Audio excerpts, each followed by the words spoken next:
Pontius Pilate's letter to Tiberius Caesar. From the Archo volume, or the archaeological writings of the Sanhedrin and Talmuds of the Jews, entered into the congressional record in the year 1887, republished in 1975 by Keats Publishing, Inc., 27 Pine Street, New Canaan, Connecticut. To noble Tiberius Caesar, noble sovereign, greeting. The events of the last few days in my province have been of such character that I will give the details in full as they occurred, as I should not be surprised if in the course of time they changed the destiny of our nation. For it seems of late that all the gods have ceased to be propitious. I am almost ready to say, cursed be the day that I succeeded Valerius Flacius in the government of Judea. For since then my life has been one of continual uneasiness and distress.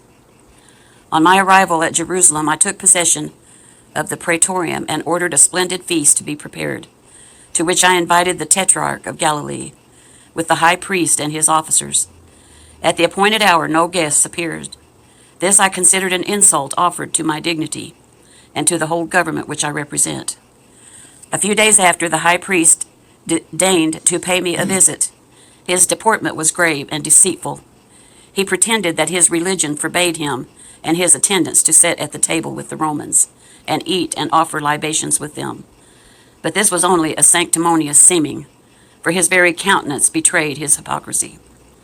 Although I thought it expedient to accept his excuse, from that moment I was convinced that the conquered had declared themselves the enemy of the conquerors, and I would warn the Romans to beware of the high priests of this country.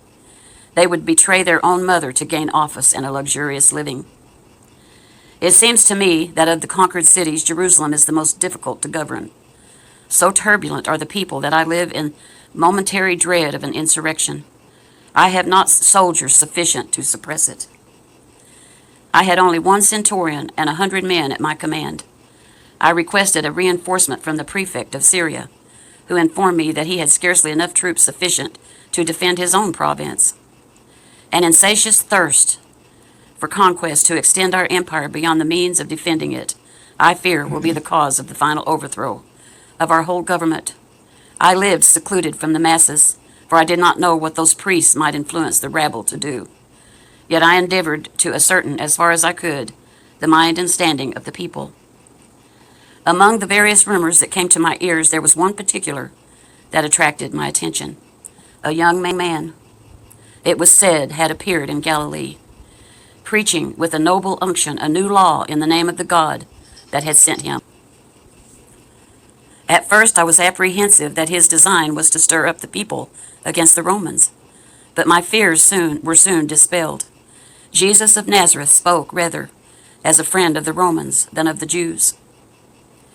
One day, in passing by the place of Silo, where there was a great concourse of people, I observed in the midst of the group a young man who was leaning against a tree, calmly addressing the multitude. I was told it was Jesus. This I could easily have suspected. So great was the difference between him and those listening to him. His golden-colored hair and beard gave to his appearance a celestial aspect. He appeared to be about 30 years of age. Never have I seen a sweeter or more serene countenance. What a contrast between him and his hearers, with their black beards and tawny complexions. Unwilling to interrupt him by my presence, I continued my walk, but signified to my secretary to join the group and listen. My secretary's name is Manlius. He is the grandson of the chief of the conspirators who encamped in Etruria waiting for Catiline. Manlius had been for a long time an inhabitant of Judea, and is well acquainted with the Hebrew language. He was devoted to me and worthy of my confidence. On entering the praetorium, I found Manlius, who related to me the words Jesus had pronounced at Silo. Never have I read in the works of the philosophers anything that could compare to the maxims of Jesus. One of the rebellious Jews, so numerous in Jerusalem, having asked Jesus if it was lawful to give tribute to Caesar, he replied, "Render unto Caesar the things that belong to Caesar, and unto God the things that are God's." It was on account of the wisdom of his sayings that I granted so much liberty to the Nazarene, for it was in my power to have him arrested and exiled in Pontus, but that would have been contrary to the justice which has always characterized the Roman government in all its dealings with men. This man was neither seditious nor rebellious. I extended him my protection. Unknown, perhaps, to himself, he was at liberty to act, to speak, to assemble, and address the people, and to choose disciples, unrestrained by any praetorian mandate. Should it ever happen, may the gods avert the omen, should it ever happen, I say, that the religion of our forefathers will be supplanted, planted by the religion of Jesus, it will be to this noble toleration that Rome shall owe her premature death, while I, miserable wretch, will have been the instrument of what the Jews call providence, and we call destiny. This unlimited freedom granted to Jesus provoked the Jews, not the poor, but the rich and powerful. It is true, Jesus was severe on the latter, and this was a political reason, in my opinion, for not restraining the liberty of the Nazarene. Scribes and Pharisees, he would say to them, you are a race of vipers, you resemble painted sepulchres. You appear well unto men, but you have death within you. At other times he would sneer at the alms of the rich and proud, telling them that the mite of the poor was more precious in the sight of God. Complaints were daily made at the praetorium against the insolence of Jesus. I was informed that some misfortune would befall him, that it would not be the first time that Jerusalem had stoned those who called themselves prophets. An appeal would be made to Caesar. However, my conduct was approved by the Senate, and I was promised a reinforcement after the termination of the Parthian War. Being too weak to suppress an insurrection, I resolved upon adopting a measure that promised to restore the tranquility of the city without subjecting the praetorium to humiliating concession. I wrote to Jesus, requesting an interview with him at the praetorium. He came. You know that in my veins flows the Spanish mixed with Roman blood, as incapable of fear as it is of weak emotion. When the Nazarene made his appearance, I was walking in my basilic, and my feet seemed fastened with an iron hand to the marble pavement. I trembled in every limb as does a guilty culprit, though the Nazarene was as calm as innocence itself. When he came up to me, he stopped, and by a signal sign he seemed to say to me, I am here, though he spoke not a word. For some time I contemplated with admiration and awe this extraordinary type of man, a type of man unknown to our numerous painters, who have given form and figure to all the gods and heroes. There was nothing about him that was repelling in its character, yet I felt too awed and tremulous to approach him. Jesus, said I unto him at last, and my tongue faltered. Jesus of Nazareth, for the last 3 years I have granted you ample freedom of speech, nor do I regret it. Your words are those of a sage. I know not whether you have read Socrates or Plato, but this I know, there is in your discourses a majestic simplicity that elevates you far above those philosophers. The emperor is informed of it, and I, his humble representative in this country, am glad of having allowed you that liberty of which you are so worthy. However, I must not conceal from you that your discourses have raised up against you powerful and inveterate enemies. Nor is this surprising. Socrates had his enemies, and he fell a victim to their hatred. Yours are doubly incensed against you on account of your discourses being so severe upon their conduct. Against me on account of the liberty I have afforded you. They even accuse me of being indirectly leagued with you for the purpose of depriving the Hebrews of the little civil power which Rome has left them. My request, I do not say my order, is that you be more circumspect and moderate in your discourses in the future, and more considerate of them, lest you arouse the pride of your enemies and they raise against you the stupid populace and compel me to employ the instruments of law. The Nazarene calmly replied, Prince of the earth, your words proceed not from true wisdom. Say to the torrent to stop in the midst of the mountain gorge. It will uproot the trees of the valley. The torrent will answer you that it obeys laws of nature and the Creator. God alone knows whither flows the waters of the torrent.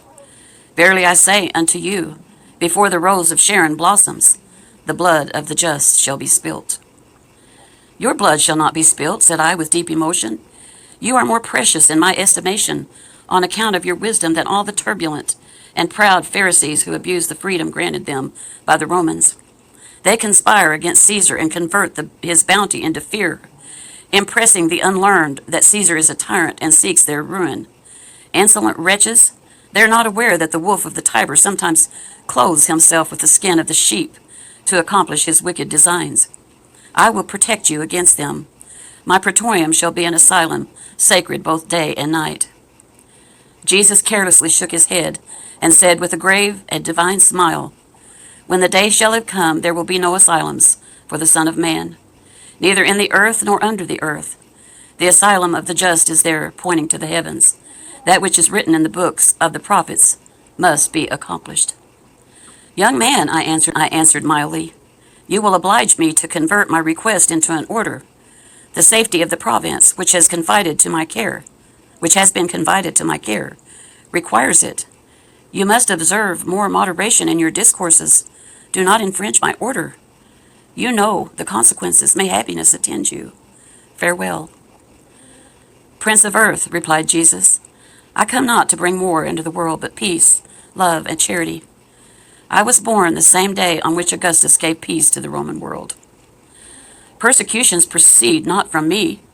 I expect it from others, and will meet it in obedience to the will of my Father, who has shown me the way. Restrain, therefore, your worldly prudence. It is not in your power to arrest the victim at the foot of the tabernacle of expiation." So saying, he disappeared like a bright shadow behind the curtain of the basilic. To my great relief, for I felt a heavy burden on me, of which I could not relieve myself while in his presence. To Herod, who then reigned in Galilee, the enemies of Jesus addressed themselves to wreak their vengeance on the Nazarene. Had Herod consulted his own inclinations, he would have ordered Jesus immediately to be put to death. But though proud of his royal dignity, yet he hesitated to commit an act that might lessen his influence with the Senate, or, like me, was afraid of Jesus. But it would never do for a Roman officer to be scared by a Jew. Previously to this, Herod called on me at the praetorium, and on rising to take leave after some trifling conversation, asked me what my opinion concerning the Nazarene. I replied that Jesus appeared to me to be one of those great philosophers that great nations sometimes produced, that his doctrines were by no means sacrilegious, and that the intentions of Rome were to leave him to that freedom of speech which was justified by his actions. Herod smiled maliciously, and saluting me with ironical respect, departed. The great feast of the Jews was approaching, and the intention was to avail themselves of the popular exaltation which always manifests itself at the solemnities of a Passover. The city was overflowing with tumultuous populace, clamoring for the death of the Nazarene. My emissaries informed me that the treasure of the temple had been employed in bribing the people. The danger was pressing. A Roman centurion had been insulted. I wrote to the prefect of Syria for 100 foot soldiers and as many cavalry. He declined. I saw myself alone, with a handful of veterans in the midst of a rebellious city, too weak to suppress an uprising, and having no choice left but to tolerate it. They had seized upon Jesus and the seditious rabble, although they had nothing to fear from the praetorium, believing as their leaders had told them that I winked at their sedition, continued vociferating, "Crucify him, crucify him." 3 powerful parties had combined together at the time against Jesus. First, the Herodians and the Sadducees, whose seditious conduct seemed to have proceeded from double motives. They hated the Nazarene and were impatient of the Roman yoke. They never forgave me for having entered the holy city with banners that bore the image of the Roman emperor. And although in this instance I had committed a fatal error, yet the sacrilege did not appear less heinous in their eyes. Another grievance also rankled in their bosoms. I had proposed to employ a part of the treasure of the temple in erecting edifices for public use. My proposal was scorned. The Pharisees were the avowed enemies of Jesus. They cared not for government. They bore with bitterness the severe reprimands which the Nazarene for 3 years had been continually giving them wherever he went. Timid and too weak to act by themselves, they had embraced the quarrels of the Herodians and the Sadducees. Beside these 3 parties, I had to contend against the reckless and profligate populace, always ready to join a sedition and to profit by the disorder and confusion that resulted therefore from.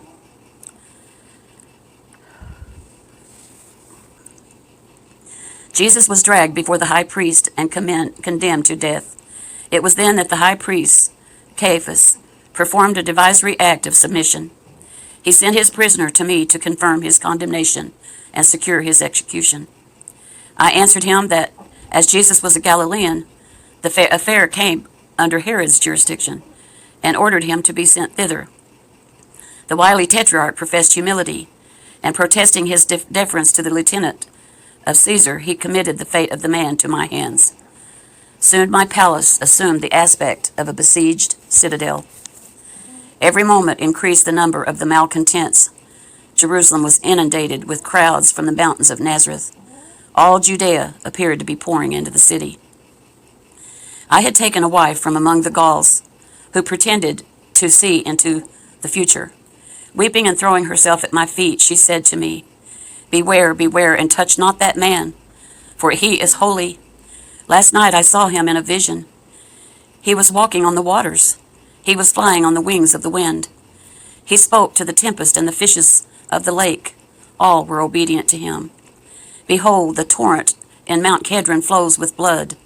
The statues of Caesar are filled with geminide.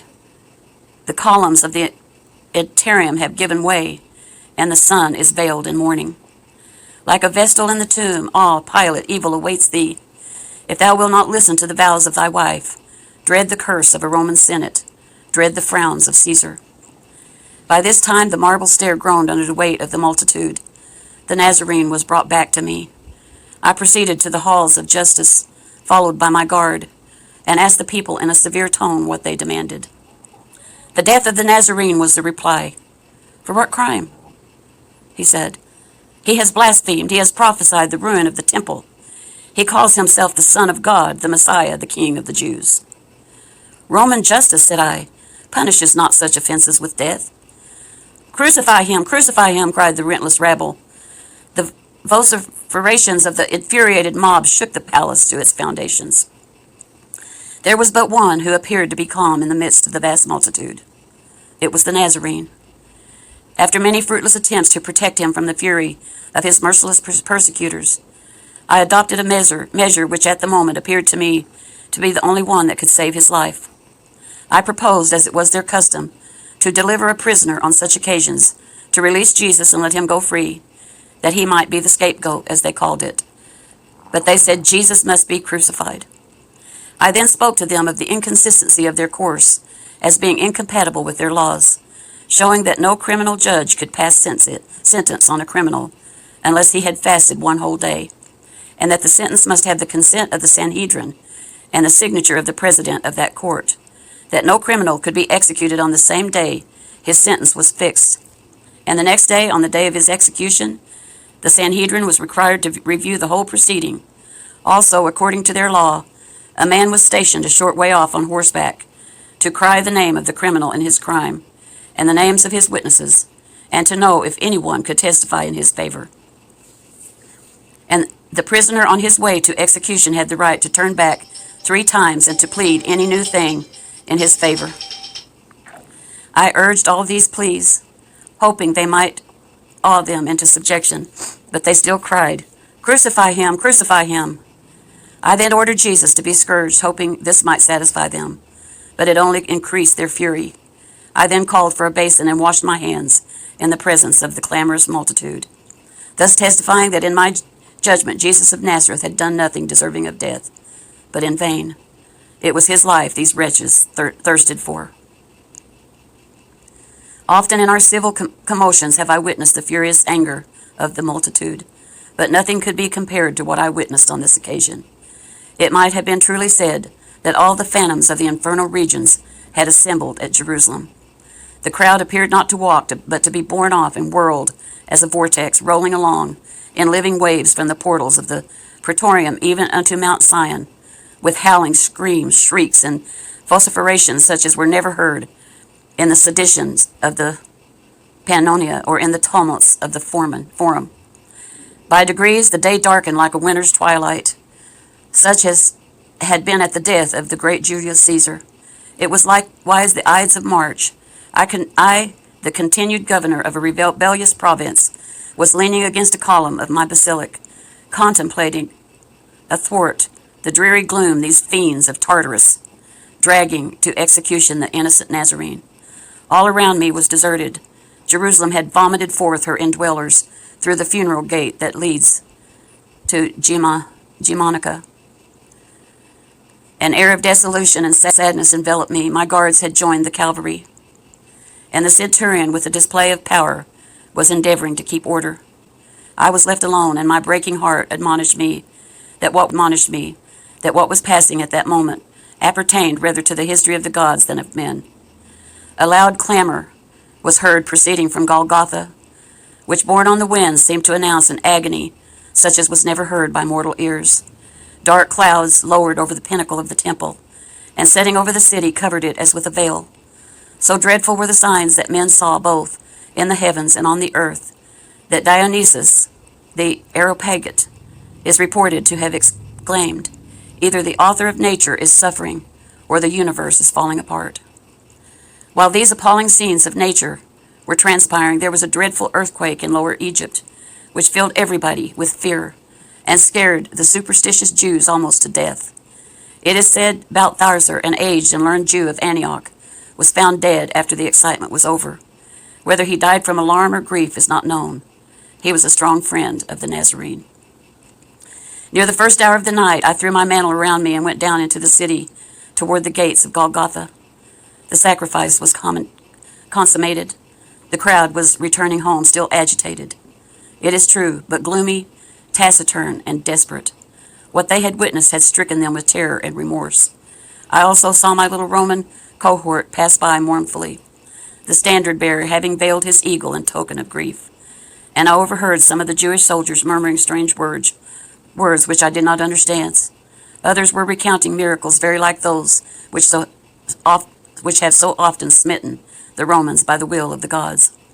Sometimes groups of men and women would halt, then looking back toward Mount Calvary, would remain motionless in expectation of witnessing some new prodigy.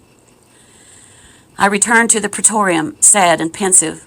On ascending the stairs, the steps of which were still stained with the blood of the Nazarene, I perceived an old man in a suppliant posture, and behind him several Romans in tears. He threw himself at my feet and wept most bitterly. It is painful to see an old man weep, and my heart was being already overcharged with grief. We, those strangers, wept together, and in truth it seemed that the tears lay very shallow that day, with many whom I perceived in the vast concourse of people. I never witnessed such an extreme revulsion of feeling. Those who betrayed and sold him, those who testified against him, those who cried, "Crucify him, we have his blood," all slunk off like cowardly curs and washed their teeth with vinegar. As I am told that Jesus taught a resurrection after death, if such should be the fact, I'm sure it commenced in this vast crowd. "Father," said I to him, after gaining control of my feelings, "who are you, and what is your request?" "I am Joseph of Arimathea," replied he, "and I am come to beg of you upon my knees the permission to bury Jesus of Nazareth." "Your prayer is granted," said I to him, and at the same time I ordered Manlius to take some soldiers with him to superintend the interment, lest it should be profaned. A few days after the sepulchre was found empty, his disciples proclaimed all over the country that Jesus had risen from the dead, as he had foretold. This created more excitement even than the crucifixion. As its truth, I cannot say for certain, but I have made some investigation of the matter, so you can examine for yourself and see if I am in fault. As Herod represents, Joseph buried Jesus in his own tomb. Whether he contemplated his resurrection or calculated to cut him another, I cannot tell. The day after he was buried, i.e. Saturday, one of the priests came to the praetorium and said they were apprehensive that his disciples intended to steal the body of Jesus and hide it, and then make it appear that he had risen from the dead, as he had foretold, and of which they were perfectly convinced. I sent him to the captain of the royal guard, Malchus, to tell him to take the Jewish soldiers, place as many around the sepulchre as was needed, then if anything should happen, they could blame themselves and not the Romans. When the great excitement arose about the sepulchre being found empty, I felt a deeper solicitude than ever.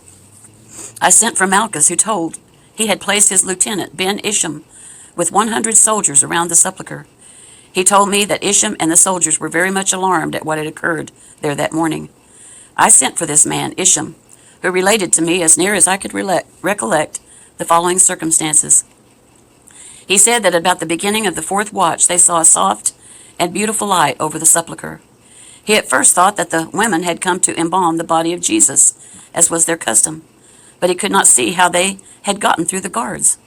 While these thoughts were passing through his mind, behold, the whole place was lighted up, and there seemed to be crowds of the dead in their grave clothes. All seemed to be shouting and filled with ecstasy, while all around and above was the most beautiful music he had ever heard, and the whole air seemed to be full of voices praising God. At this time there seemed to be a reeling and swimming of the earth, so that he turned so sick and faint that he could not stand on his feet. He said the earth seemed to swim from under him, and his senses left him, so that he knew not what did occur. I asked him in what condition he was when he came to himself. He said he was lying on the ground with his face down. I asked him if he could not have been mistaken as to the light. At first he thought of that, but at a stone's cast it was exceedingly dark, and then he remembered it was too early for day. I asked him if his dizziness might not have come from being awakened up and getting up too suddenly, as it sometimes had that effect. He said he was not, and had not been asleep all night, as the penalty was death for him to sleep on his duty. He said he had let some of the soldiers sleep at a time. Some were asleep then. I asked him how long the scene lasted, and he said he did not know, but he thought nearly an hour. He said it was hid by the light of day. I asked him if he went to the sepulchre after he had come to himself. He said no, because he was afraid that just as soon as relief came, they all went to their quarters.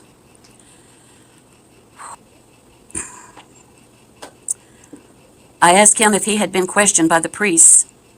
He said they had. They wanted him to say it was an earthquake and that they were asleep, and offered him money to say that the disciples came and stole Jesus. But he saw no disciples. He did not know that the body was gone until he was told. I asked him what was the private opinion of those priests he had conversed with. He said that some of them thought that Jesus was no man, that he was not a human being, that he was not the son of Mary, that he was not the same that was said to be born of the Virgin in Bethlehem, that the same persons had been on the earth before Abraham and Lot, and at many times and places. It seems to me that if the Jewish theory be true, these conclusions are correct, for they are in accord with this man's life, as is known and testified by both friends and foes, for the elements were no more in his hands than the clay in the hands of the potter. He could convert water into wine. He could change death into life, disease into health. He could calm the seas, still the storms, call up fish with a silver coin in its mouth. Now I say, if he could do all these things, which he did, and many more, as the Jews all testify, and it was doing these things that created this enmity against him. He was not charged with criminal offenses, nor was he charged with violating any laws, nor any wrongdoing, any individual or person, and all these facts are known to thousands, as well as by his foes, as by his enemies. I am almost ready to say, as did Manlius in the cross, truly this was the Son of God. Now, noble sovereign, this is as near the facts in the case as I can arrive at, and I have taken pains to make the statement very full, so that you may judge of my conduct upon the whole, as I hear that Antipater has said many hard things of me in this matter, with the promise of faithfulness and good wishes to my noble sovereign. I am your most obedient servant, Pontius Pilate. Dating Pontius Pilate's letter to Tiberius Caesar, a historical analysis. Pontius Pilate's letter to Emperor Tiberius Caesar is an intriguing historical document that seeks to explain the trial, crucifixion, and rumored resurrection of Jesus Christ. While the authenticity of this letter remains debated, we can attempt to date it based on historical records and the political climate of the time. Pilate's governorship and Jesus' crucifixion. Pontius Pilate governed Judea from 26 to 36 AD. Under Emperor Tiberius ruled 14 to 37 AD. Jesus Christ's crucifixion is estimated to have occurred around 30 to 33 AD based on historical and astronomical data. If Pilate wrote the letter, it would have been while he was still in power, before his removal in late 36 AD or early 37 AD. 2. Pilate's political troubles and recall to Rome.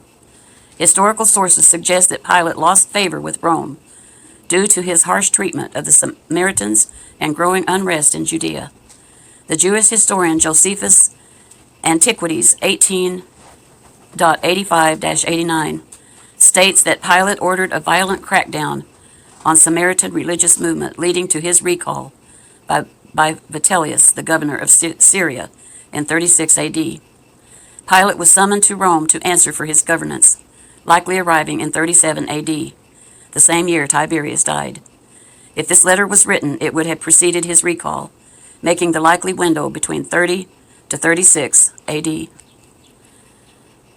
3. The Ides of March, reference and timing of the letter. The letter mentions the Ides of March, March 15th, comparing the darkness on the day of the crucifixion to the omens of the assassination of Julius Caesar in 44 BC.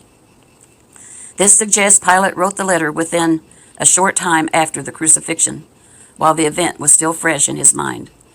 If Jesus was crucified around 30 to 33 AD, this means Pilate's letter was likely written in 31 to 34 AD, within 1 to 4 years of the event. 4. Tiberius' interest in Jesus Christ. Some early Christian sources claim that Tiberius showed interest in Jesus after reports of his resurrection reached Rome. Eusebius Ecclesiastical History 2.2.4-6 states that Tiberius considered recognizing Jesus as a god, but was stopped by the Roman Senate. If true, this would suggest Pilate sent reports to Tiberius, and the letter in question could be one such document. Since Tiberius ruled until March 16, 37 AD, any correspondence must have been written before his death. Pilate's fate after Rome. Pilate disappears from history after his recall to Rome. Some traditions claim he was executed, while others say he committed suicide under Emperor Caligula, reigned 37 to 41 AD. This letter was likely written before his recall in 36 AD, before Tiberius' death in 37 AD, likely between 31 to 34 AD, when the crucifixion was still recent. Final estimated date, 31 to 34 AD. Based on historical records, the most probable time frame would be between 31 to 34 AD, shortly after Jesus' crucifixion, but before Pilate's downfall in 36 AD.